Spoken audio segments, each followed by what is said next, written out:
What's going on, guys, and good morning. I hope everybody is having an amazing morning so far, and also you had an amazing weekend.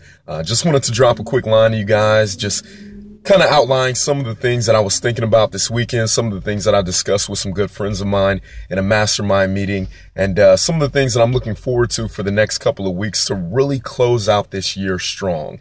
2015 has been an incredible year for me.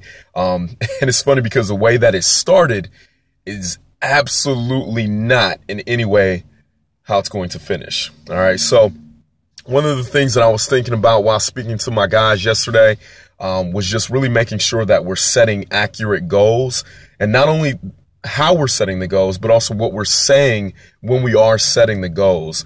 One of the things that I kept saying was, well, I want to do at least this amount. I want to do at least this amount.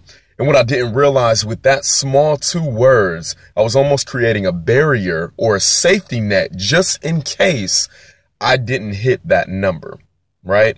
Almost saying, okay, I really want to hit this number, but I want to at least hit this. So really not setting realistic goals for myself based on my previous activity. I've always talked to people about setting specific goals, right? On this Monday, if you don't have a goal, first of all, you need to reevaluate exactly what you're doing and set a goal, whether that's in your fitness life, whether that's in your business life, whether that's with your marriage, with your family. Maybe it's something that you've always wanted to accomplish. But if that's a goal of yours, make sure you're writing it down and becoming more specific about it. With only 2 months left in the year, I really encourage everybody to really reflect on what's happened this year.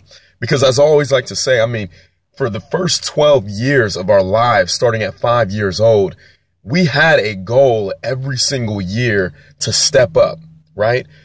Our parents never wanted us to repeat a grade. Yet, once we got out of high school, once we got out of college, if you went to college, it seems that a lot of us are stuck in the years.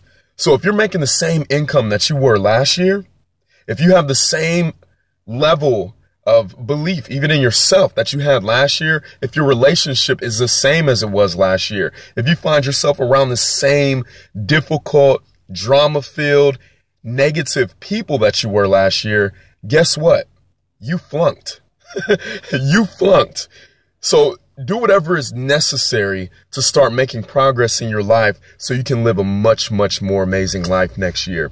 So another thing that I was thinking about this weekend was the environment, how important the environment was for me this year. One of the things that I have the opportunity to do in my profession is drive. I have literally turned my car into a small university. I think a lot of people saw my post this weekend talking about education. And again, nothing against school. It has its proper place. But my belief is, for the things that I'm looking to accomplish in my life, there's several people that have already done that have applied certain principles that allow them to have the success they want. I feel that a lot of the teachers are only teaching us how to remember information, but not necessarily apply it. So one of the quotes I said was, formal education will make you a living. Self-education will make you a fortune. Well, that's part of what I've applied in my life this year that has really led to my success. I'm usually in my car by 9 a.m. every single morning, and I usually don't get done at the end of the day until about 10 o'clock at night. Now, probably 3 to 4 hours of that time is spent in actual activity in my profession, but outside of that, it's a lot of driving. While I'm driving, I'm listening to the Les Browns. I'm listening to the Eric Thomases. I've gotten even deeper into the metaphysics of how we think, what we're thinking, what we can do to control our thinking, what we can do to control the outcomes of different situations, how we are, in fact, creators. And because of that alone, I've had the opportunity to be mentored by people that I don't even know, people that don't even know I'm alive. Yet I know Tony Robbins. I know his family. I know his kids' names, right? I know who Les Brown is. I know who Eric Thomas is. I know who Bob Proctor is. I know who Joel Osteen is. I know who different pastors. These men that have accomplished so much in their lives and are willing to pour that into people with this platform we call YouTube. And it's free. So I literally have created an environment in my car of surrounding myself with multi-millionaire, amazing men who are great fathers, as far as I know, who are great fathers, who are great examples in the community and are willing to serve. So no, it's not always about income. It's really about the impact, because at the end of the day, attention is a new currency. I mean, let's just be honest. It's no longer about money. How much money can you accumulate, but how much attention can you gain in your profession? Whether you're a t-shirt designer, whether you're a basketball player, whether you're a mother that's looking to have a childcare center, whether you're a businessman who's into sales. If you can create more attention to yourself, providing an amazing service, that allows you to get the income that you really want. So the environment is everything. Not only your external environment, but also your internal environment. What are you saying to yourself on a daily basis? What are you putting inside of you on a daily basis from a mental aspect? Are you listening to the music that is possibly negative, right? Is your mind replaying the past circumstances, situations, and thoughts that you've had? Or is your mind continuously running on the imagination that you have? Because again, I heard it from a great man. The mind only works two ways. It works off of memory and it works off of imagination. So at the end of the day, if you're working off of memory, you will continue to replay your past circumstances.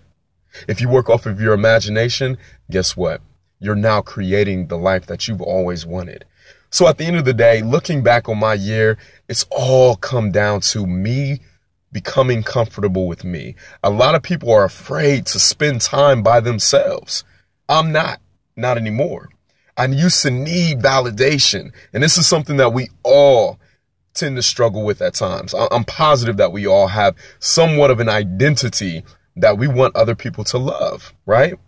I mean, that's our basic human need. We want to be loved. We want to have connection with people.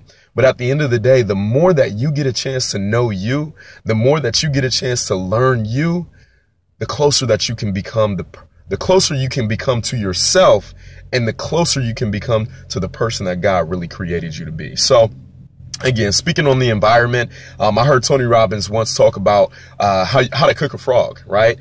A lot of us don't realize that the people that we're surrounding ourselves with, the conditions that we're surrounding ourselves with, the constant scrolling down the Facebook timeline, the constant scrolling down the Instagram timeline, the constant conversations that we're having with the people in our lives. We don't realize it, but that's changing us, whether it's positive or negative.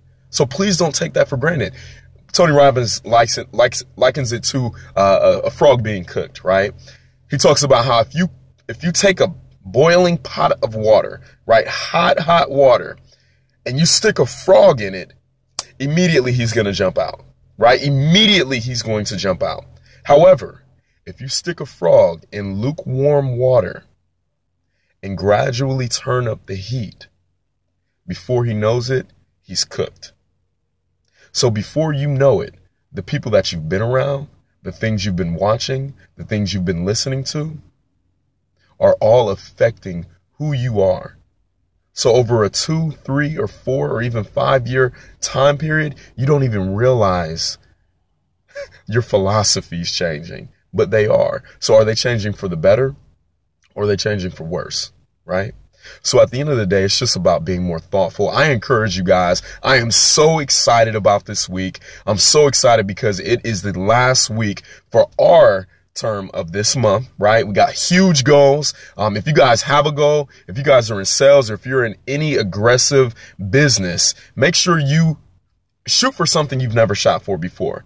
In my career, I think the best week that I've ever had is 13,000 in production. Now that doesn't mean a lot to you, but for me, I said, you know what? Instead of me shooting for 13,000, I'm going to shoot for 15, right? What are you shooting for this week? What's making you better? Hey, I want to consistently wake up every morning at 5 a.m. and get an amazing workout in, no matter how I feel. Because at the end of the day, I will not be the Damon that I am right now next year.